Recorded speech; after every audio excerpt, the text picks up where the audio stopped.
전국적으로 빈대 출몰이 잇따르고 있는 가운데 서울시가 빈대 출몰이 우려되는 쪽방촌과 지하철을 중심으로 방역을 벌이는 등 빈대 박멸에 나섰습니다. 갑자기 나타난 빈대에 시민들의 불안감이 커지고 있습니다. 빈대가 왜 생겼는지, 또 발견했을 때 어떻게 대응하면 되는지 자세한 내용 살펴보겠습니다. 은평 대림 골목시장이 새 단장을 마쳤습니다. 시장 통로에 길이 100m, 높이 13.5m 규모의 햇빛과 비를 막아주는 지붕시설인 아케이드가 생겼습니다. 기후변화로 농업 지도가 바뀌고 있습니다. 지구온난화로 사과 재배 지역이 북상하면서 대구 경북 지역의 인기 품목이었던 사과는 이제 강원도 고랭지의 대표 품목으로 자리 잡았습니다.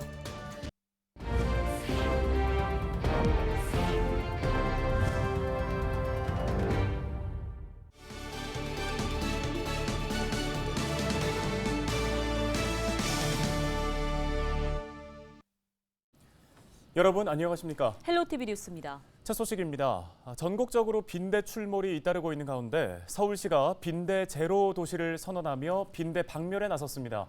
빈대 출몰이 우려되는 쪽방촌과 지하철을 중심으로 선제적 방역에 나서고 전국 최초로 온라인 신고센터도 운영합니다. 김호 기자입니다. 서울 용산의 한 쪽방촌. 한평 남짓한 좁은 방에 방역복과 마스크를 쓴 방역업체 직원들이 스팀 청소기를 들고 들어갑니다.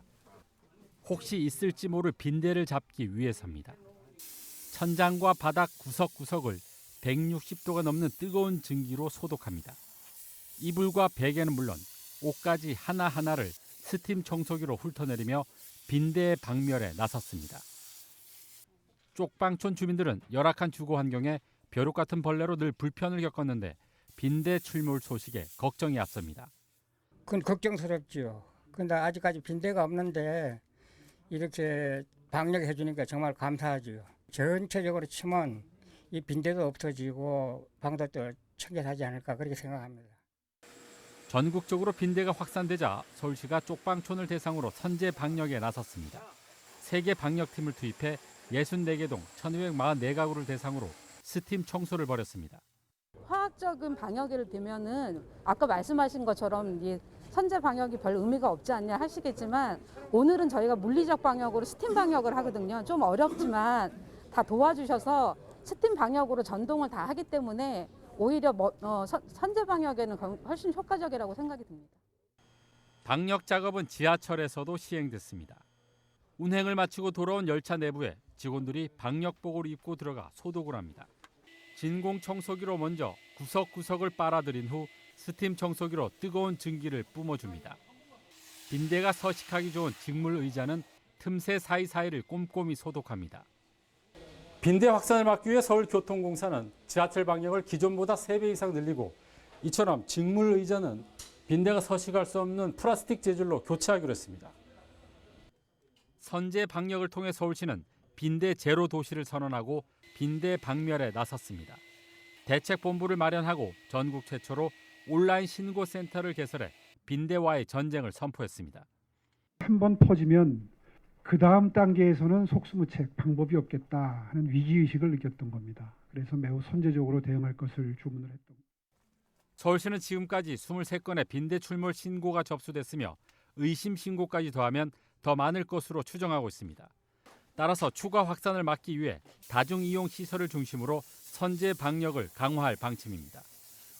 헬로티비 뉴스 김호입니다. 네, 요즘 때 아닌 빈대 공포증이 전국을 강타하고 있습니다. 곳곳에서의 빈대 출현으로 많은 분들이 긴장하고 있는데요. 빈대 출현 원인부터 예방법까지 살펴보도록 하겠습니다. 네, 을지대 보건환경안전학과의 양영철 교수가 전화 연결돼 있습니다. 교수님, 우리나라에서는 사실 50여 년 전에 이미 박멸된 것으로 알고 있었던 빈대인데요. 갑자기 출현하는 그 원인으로 해외 유입이 지금 꼽히고 있습니다. 우리나라 사람들이 해외여행을 가거나 관광객이 우리나라를 찾는 경우 사실 이게 새삼스러운 일이 아닌데 갑자기 이렇게 빈대가 많아진 이유는 무엇인가요? 해외에서는 오래전부터 빈대가 많이 가정에 서식을 하고 있었고요.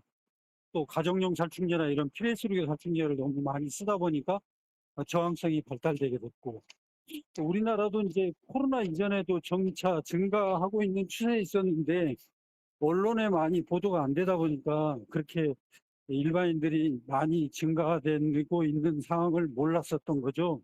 근데 이제 코로나가 일상화되면서 어, 여기저기 이제 그 시설에서 외국인이 다녀간 시설이나 이런 데서 이제 빈대들이 출연하는 거에 SNS나 이런 것도 많이 올라오고 하면서 조금 언론에서 많이 보도되다 보니 실제 이제 빈대 서식한 그런 장소에서의 그 이런 확인이 많이 증가한 것으로 이렇게 보입니다.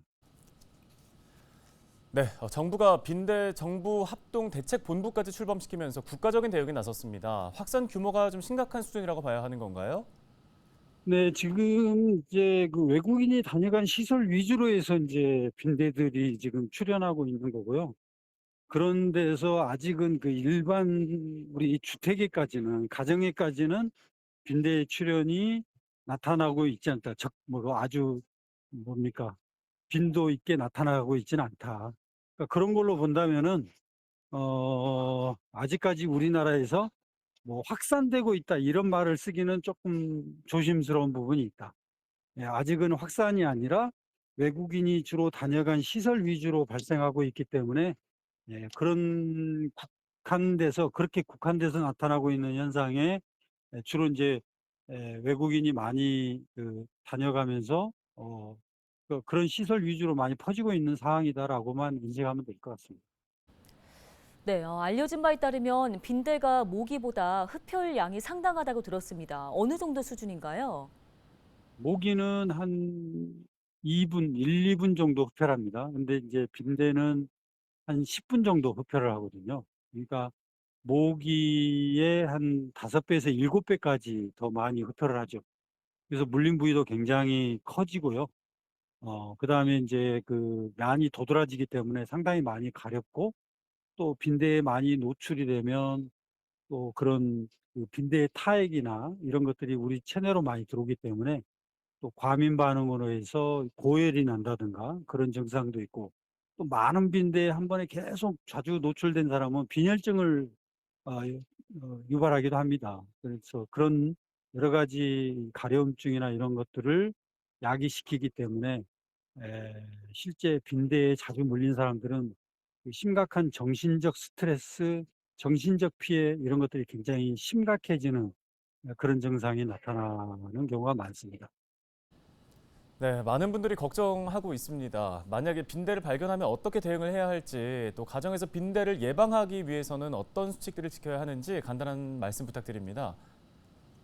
그래서 대중교통을 이용해서 요즘에 대중교통에 뭐 직물로 된 뭐 의자라든가 이런 데서 뭐 빈대를 목격했다 이런 사실도 많이 보도가 되고 있는데 사실 거기서 묻어서 가정 내로 오기는 쉽지 않습니다, 사실.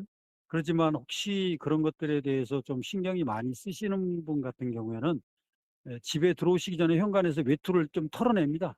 털어내면 충분히 빈대가 땅에 떨어질 수 있고요. 그렇게 해서 이제 제거하시면 되고, 그 다음에 이제 해외 여행을 갔다 와서 이제 들어오실 때는 여행 가방에 빈대가 또 스며져 있을 수 있으니까 세탁이 가능한 것들은 고온에 한 60도 이상의 온수로 인해 가지고 세탁을 하시고요. 그 다음에 다른 어떤 그 화장품이나 아니면 다른 물건들은 잘 확인해서 들어오시면 될 것 같고, 그 다음에 여행 가방에 지퍼라든가 그런 사이에 또 숨어져 있을 수 있거든요. 그러니까 여행 가방은 비닐백에 넣어가지고 가정용 살충제를 수차례 분사한 다음에 에어로졸을 밀봉해서 한 3일 정도 그대로 방치합니다. 그 다음에 이제 환기시켜서 다시 쓰시면 되겠고요. 집에서 만약에 빈대에 물렸다면은 침대 주변, 집에 있는 침대 주변으로 해서 침대 커브와 매트리스를 확인하시는 건데 그때 이제 그 청소기를 반드시 준비를 하셔야 됩니다. 그래서 천천히 뒤적거려야 돼요. 너무 빨리 이렇게 뒤적이다 보면은 빈대가 보였다가 바로 다른 곳으로 또 숨어버리거든요. 천천히 뒤지면서 빈대가 확인되면은 바로 진공청소기로 빨아들입니다. 그래서 진공청소기를 이용한 일단 흡입해서 제거하는 방법을 우선적으로 쓰시고 진공청소기의 필터를 꺼내서 안에 가정용 살충제를 추후에 분사한 다음에 이거를 그 비닐백에 넣어가지고 밀봉해서 제거하시면 됩니다. 밀도가 많아지면 콘센트 안에도 살고 액자 뒤에 또 커튼 레일 사이에도 살고 집안에 전체적으로 빈대 서식처가 생깁니다. 그럴 때는 이제 전문 방역 업체를 통해서 전문가에 의해서 방제가 될 수 있도록 그렇게 하시는 것이 현명한 방법이라고 생각이 듭니다.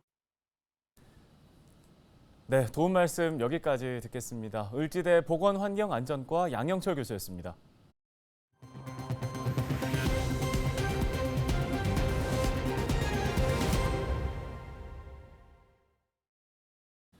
다음 소식입니다. 은평 대림 골목시장이 지역 주민들이 보다 편리하게 이용할 수 있는 공간으로 재탄생했습니다.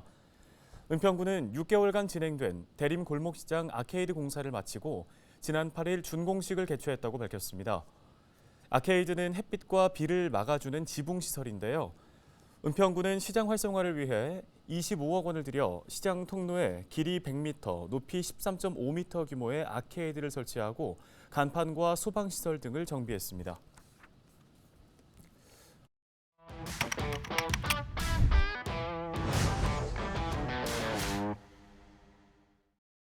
상주곶감, 제주감귤, 경북의 청송사과 등 우리나라에는 전통적으로 각 지역을 대표하는 과일이 있는데요. 특히 사과는 대구와 경북 지역의 특산품으로 꼽혔었죠. 그런데 최근 대구와 경북 지역에서 사과 찾기가 쉽지 않다고 합니다. 사과 재배 지역이 점점 북상하고 있는 겁니다. 원인은 기후변화 때문인데요. 사과는 연평균 기온이 8도에서 11도의 비교적 서늘한 기후에서 재배되는 과일이죠. 그런데 지구가 점점 뜨거워지고 있는 탓에 대구나 경북, 충남 지역에서 사과 농사를 짓기가 갈수록 어렵다고 합니다. 사과는 기후 조건이 이제 강원도로 많이 올라가고 여기도 이제 아주 뜨거워서 사과 농사 짓기도 힘들고.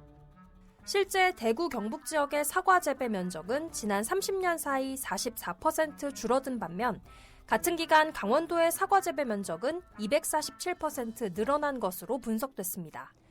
이곳은 강원도 정선의 한 사과 농가입니다. 정선에서는 17년 전 사과 재배가 시작돼 면적이 점점 늘어나 올해는 7,000톤 이상의 출하를 앞두고 있습니다. 기존의 고랭지 배추로 유명했던 정선 임계면은 지구 온난화로 인해 병해충이 심해지면서 대체 작물로 사과를 선택했습니다. 날씨가 따뜻해진 데다 해발 650m의 강원도 고랭지라는 위치가 더해져 사과 재배에 적합한 기후 조건이 된 겁니다. 사과는 착색이 되려면 15도 이하로 좀 떨어져야만 착색이 잘 되거든요. 그런데 이제 여기는 정선 임계 같은 경우는 해발이 높다 보니까 그 야간에 이제 열대야 현상이 없어요. 10년 전만 해도 사과 재배가 과연 가능할까? 의문을 품던 지역 농가들도 이제는 앞다퉈 사과 농사에 나서고 있습니다. 많이 황당해 하셨죠. 많이 만류도 하시고 농가가 거의 3분의 1 정도가 이 마을에서 지금 사과 농사를 짓고 있습니다. 현재 강원도 정선 지역의 사과 농가는 319곳. 재배 면적만 축구장 366배 크기에 달합니다. 농촌진흥청은 지금처럼 지구온난화 추세가 계속된다면 대한민국에서 앞으로 70여 년 뒤에는 강원도에서만 사과 재배가 가능할 것으로 전망하고 있습니다. 이에 대비해 지역에 따라 사과 품종을 다르게 보급해 사과 생산을 이어나가겠다는 계획입니다.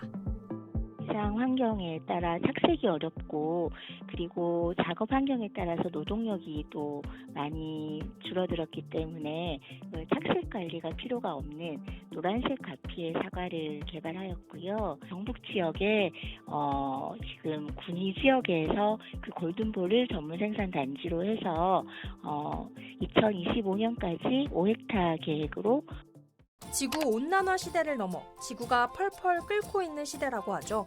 기후변화가 국내 대표 과수 작목인 사과의 재배 지도까지 바꿔놓고 있습니다.